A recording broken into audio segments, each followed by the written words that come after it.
they need Thursday, and everybody, as I mentioned, Patrick, is going to be able to play their own ball. And Patrick, I'm now just donning you captain of the international squad. You spend enough time in Canada. I think we can pull this one through.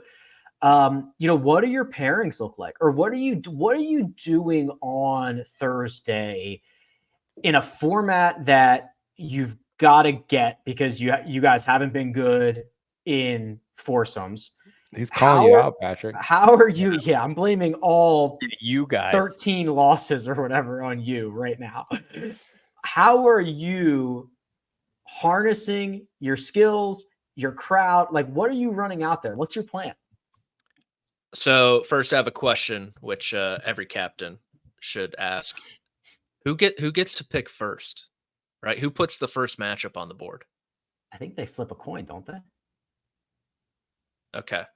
I think they flip a coin, then they go back and forth, right? Flip a coin and then snake draft it. Sorry, Greg? Let's pretend it's you, Patrick. Yeah, let's say I'm going first. You're going first. You got to put out, which, by the way, hold on. I should mention that Ryder Cup, it's just blind. Each captain submits their order and their teams, and whatever gets matched up gets matched up. The President's Cup, they sit across from each other and whisper amongst their team. Mm-hmm. And then they play off one another, which is very, very interesting. It's way better. Yeah. It is a billion times better. Yeah. Like it's awesome. So you have first pick, Patrick. Okay. I will say, I agree with Greg that the Canadians and some of the youngsters can provide a lot of juice, but the international team, if they want to win, they need to get Hideki Matsuyama and Adam Scott running downhill. You look at the 2022 President's Cup, Hideki got boned. He was going against Xander and Cantlay in foursomes, or Spieth and JT, who were playing great that week. Adam Scott, he got boned as well. Combined, Adam Scott went 2-3. Hideki went 1-3-1. That one win for Hideki was alongside Adam Scott. I think it was against Cameron Young, no offense, and someone else. So not to throw him under the bus. He'll be in Rome, though. Shout out to Freddie Couples. I will say, so I forgot about that. So what do you want to do with those two? Do you want to hide them, or do you want to go strength on strength? And I think I would honestly try to hide them. Not like hide them, but if I'm probably you coward. You are such a coward. We just saw in 2022 it didn't work. That was 2 years ago. So I'm avoiding the teams as best as I can of Xander and Cantlay and Scotty and whoever, and trying to put Hideki and Scott out there against a Max Homa perhaps, or someone else. You're going to offer up a couple of sacrificial lambs to Xander and Patrick Cantlay. Not sacrificial lamb, so to speak, but some crazy duos. I might throw like a Siwoo Kim, Tom Kim at them. See if they can handle it. I think you throw the Canadians at them. That too. That'd be great too. Like just you got two elite ball strikers in Cantlay and Xander. Throw Mac Hughes and Pendrith at them. Yeah. So I don't mean I'm hiding Hideki and Adam Scott. I'm just trying to avoid the two top teams of the U.S. I think Patrick brings up a good point with the Adam Scott Hideki thing. I ranked the players in the field today, and I know we did this last week on the podcast, but I only had 3 internationals in my top 11, 3 international players. And I would go maybe a step further than Patrick and say, to not get blown out, Adam Scott and Hideki have to show up. And to win, they got to have the middle, like Sung Jae, Tom Kim, Pendrith, Jason Day, whose record is horrible. Like those guys you have to get those guys going. So I kind of agree with Patrick. Like throw your sort of rah like Minwoo and somebody like that at Scheffler. Throw the Canadians at Xander and Cantlay, and then see if Hideki and Adam Scott can beat up on Russ Henley and some of the newbies. Yeah. There's a lot of different ways you could do this. So I tweeted this out, Josh, if you want to pull that up. Now I did both teams, and I did not really care who they were going against. I just looked at who I was putting them out there with. So I'm going 2 Canadians out first, Corey Connors and Mackenzie Hughes. This is why they're here. You need this Canadian crowd, and it's actually early on Thursday, or I'm sorry, it's late on Thursday. It's like 11:30. It's not like an early 7 a.m. They're going to be foaming at the mouth on the first tee. I need my Canadians there, getting them fired up. And then from the U.S. side, Greg, I need to know here the problem that I had in Rome. They waited too long to deploy Justin Thomas, and I didn't know what I had. And Jordan Spieth, and they were already getting their butts kicked. I'm going to find out about Max Homa now, immediately. He's going out, and I need to know whether I need to see him on Sunday for the next time, or if I can trust this guy. Well, I think that's a really strong point. And when you're looking also at the formats, right? Four ball Thursday, foursomes Friday, that adds another layer to it. I'm not putting Max Homa out there in foursomes unless for some reason he decides to go on a total stripe show on Thursday. And all of a sudden my opinion of where Max Homa's game's at changes. So he is in my first session. He is not in my first match. And I certainly, if I had the option as Jim Furyk, I'm not putting him against the Canadians because I don't want to give them momentum. If I'm Captain Furyk and Corey Connors and Mackenzie Hughes or Taylor Pendrith, or I get a Canadian duo first, I'm going with Patrick Cantlay and Xander Schauffele first. You're just going to try to nip this right in the bud. I want Royal Montreal to be the quietest President's Cup we've ever heard. And there is nobody better to suck the energy right out of the room. any room. Yeah, not just this room. No, I mean they could suck the air out of a country, and that's what I would lean on them to do. And they have. They have. The landlord. They might just do it again. The landlord. I will say so. Last President's Cup in, they went Cantlay Schauffele Thursday morning. And then Friday morning, they went Spieth Thomas. Saturday morning, they went Spieth Thomas. And then for Saturday afternoon, they went Cantlay Schauffele to lead off. Yeah. Although Ryder Cup, not, I mean, obviously it doesn't matter, but I think they went Burns Scheffler in the first group out on Friday. Yeah. And I want to be on the record.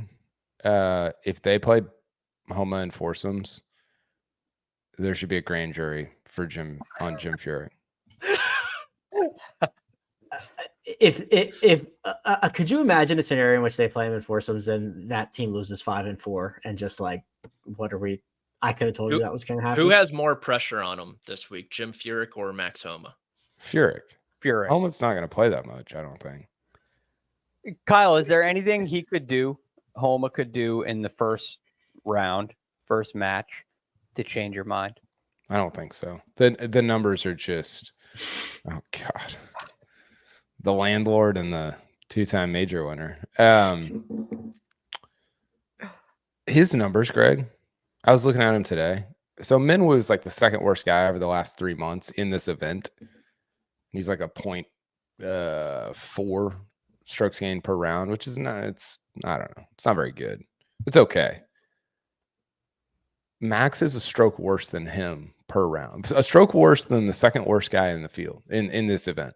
It's really hard to describe how bad he's been. He has been one of the worst players on the PGA Tour. Yeah, here it is. So Min was 0.44. Homa's negative 0.74 over the last 3 months. I do not know, with all due respect, how in the world he made this team. It was one of those things, I think, where you forgot there was homework due. You have the worksheet in front of you. I'm just going to circle all A's and turn it in just so it's in on time. It seems like that's what Jim Furyk kind of did. Homework. There you go. Nice. Well done. Yeah, I don't know. It's going to be interesting. But you're right. It just has to be 3 sessions. It has to be the two football. What other matchups did you have up there, Rick? Josh, can we get that back on? So I did split up. I split Hideki and Adam Scott, and I was torn on this. I kind of wanted to fight fire with fire and put those guys together, but I thought Jason Day could shepherd Minwoo Lee. I thought Adam Scott could shepherd Taylor Pendrith, and then then you get Sungjae and Hideki, and then Tom Kim and Siwoo Kim might just go nuts and make 14 birdies or something like that. So that's the way that I did it. I would not be at all like, I almost did just put Scott and Hideki together, and then the other side's pretty straightforward. I think it's you get Burns, Scheffler, Cantlay, Xander, Morikawa, and Finau have played together before, I believe. And then I wanted to get, I feel like I want to get Henley out there because I think he deserves to be out there, and I didn't really know where to put him. So I just stuck the California guys together with Homa and Sahith, and then Wyndham and Russell. Wyndham and I also want to know, would be weird. I also want to know what I have in Wyndham too. Yeah. I will say the one matchup that I am desperate to see, I don't know if it'll happen, but Tom Kim and Minwoo. So just electricity on the international side against Keegan and Sahith. Just a nuclear battle. Yeah. Oppenheimer. It would be awesome. I don't know if any of those guys, Tom Kim and Siwoo played together in the last team. I don't know if it was foursomes or four ball, but the last team match in 2022 on Saturday. And who'd they beat? I think they beat Xander and Cantlay. They did. Yeah. Four ball. So it was four ball. Yeah. So yes, they did. Yeah, I don't know what to do with Wyndham Clark. I just picked the guy that I thought was just the most who could handle Wyndham's ups and downs. Yeah. And just said, Russell's not going to get, he doesn't get, he has to play golf like, if someone bombs it 40 yards past him, he doesn't get rattled. He's just not going to get rattled by anything. I just stuck him. I didn't know what to do with Wyndham Clark. Yeah. See, I kind of think you should split Scheffler and Burns. I don't mind that, but I just don't think they're going to do it. So I was gonna say this, Greg. I think I wrote about storylines earlier this week. I think Scheffler's struggles at team events is a real storyline. Like he was awesome at whistling straights and did great as kind of the low key whatever. He wasn't a star there, although he played like one. And since then he's like 0-5-3 at President's Cup and Ryder Cup, including one of the biggest losses ever. If not, was Victor and Ludwig the biggest loss ever? I think so. Yeah, gotta be. I mean, there's almost T-shirts for that. That was so we kept seeing the board 5 up, 6 up, 7 up, and I remember being like, I got to get over there. I think like this is good. It was painful to like every shot that like you missed the green felt like the world was crashing down on those guys. It was so sick. And then when they closed it out, they started doing like the skull clap. The whole thing is just bonkers, man. Yeah. And this is what will be cool about this event, actually, Rick, is you get momentum going the wrong way if you're the Americans, and it feels like you will never win another hole. Much less a match. No. I'm worried Scotty Scheffler won't be able to find the club face. Like I'm worried about everything. It turns so intense. Yeah, it's so good. He did hit a shank in 2022, by the way. Quail Hollow, 10th hole, I think. He shanks a couple a year. Guy stinks. He does.